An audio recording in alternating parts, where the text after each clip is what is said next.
Whichever way you judge me has absolutely no impact on me because I'm completely stoned. So I have not given this privilege to anybody, that somebody can make me happy, somebody can make me unhappy. Any moment we could be doing something wrong, so we listen to everybody. But what they say will not determine how I am.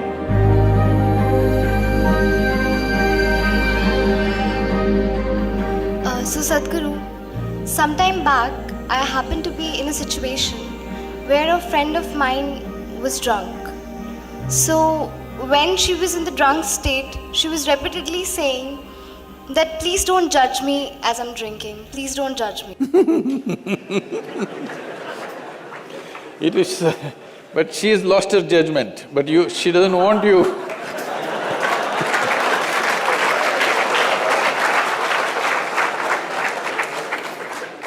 So my question is, whether it is alcohol or not, in life, why are we so apprehensive about being judged by others?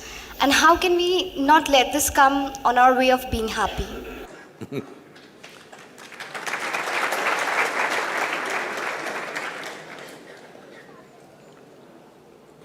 Look at me.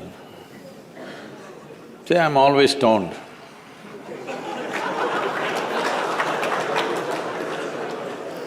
Never touched a substance, but always stoned. You can judge me whichever way you want.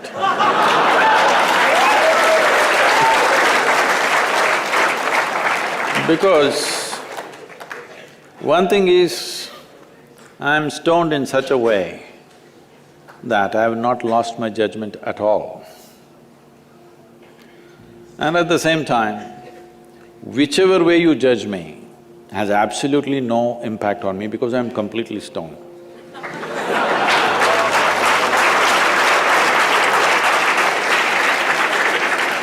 Having said that, why this consumption of alcohol and drugs is growing the way it's growing in the world is, this is because the heavens have been collapsing. Yes, I was in Bangalore just 3-4 weeks ago.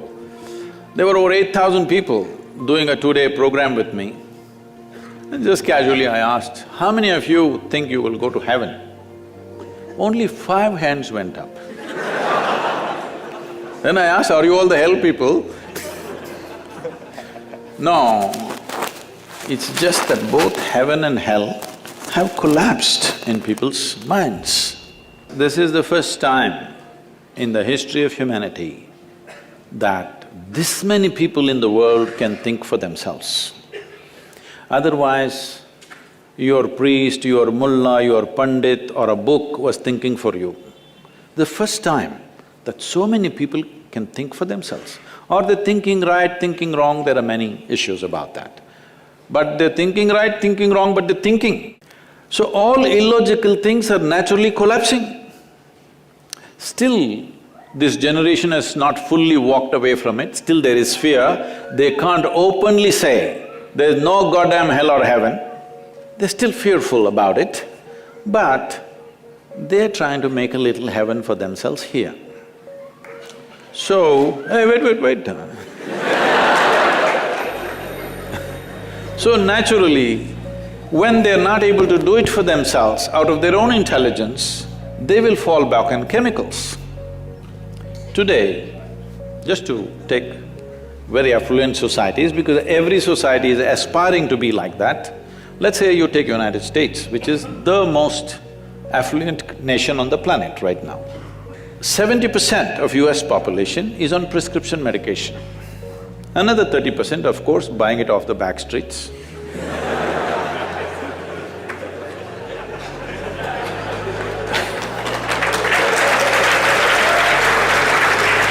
Most affluent nation, obviously affluence is not working. To be healthful, you need chemicals. To be joyful, you need chemicals. To be peaceful, you need chemicals. To be ecstatic, of course, that is ecstasy. So, I'm not even looking at it morally. It's never a moral issue for me. If 90% of this population right now is on chemicals, believe me, the next generation that we produce will be a generation which is much less than us.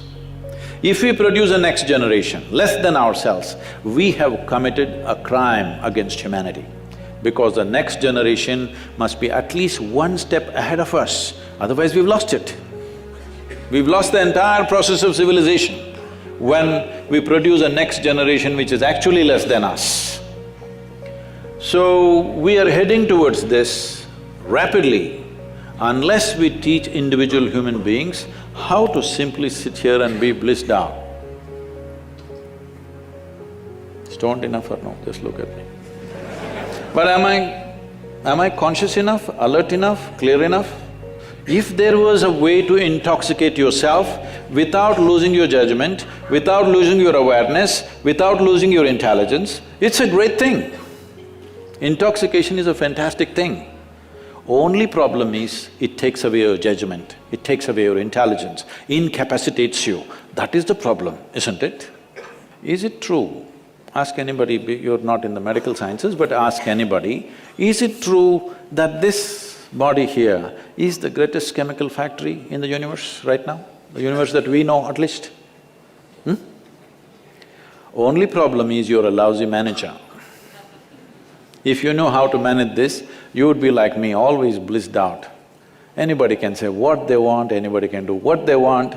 This is like this only. Because I have not given this privilege to anybody, that somebody can make me happy, somebody can make me unhappy, somebody can make me miserable. Right now, you are a consequence of other people's opinions. Where do you plan to go like this? Anybody can ruin you. You went outside, somebody told you, Shreya, you are the most wonderful human being we have seen. Then you were floating on that cloud, what number? What number? 9. Oh, in South we do 11. You were floating on cloud whatever number, and you came home, people at home told you who you really are. And the cloud will crash. No.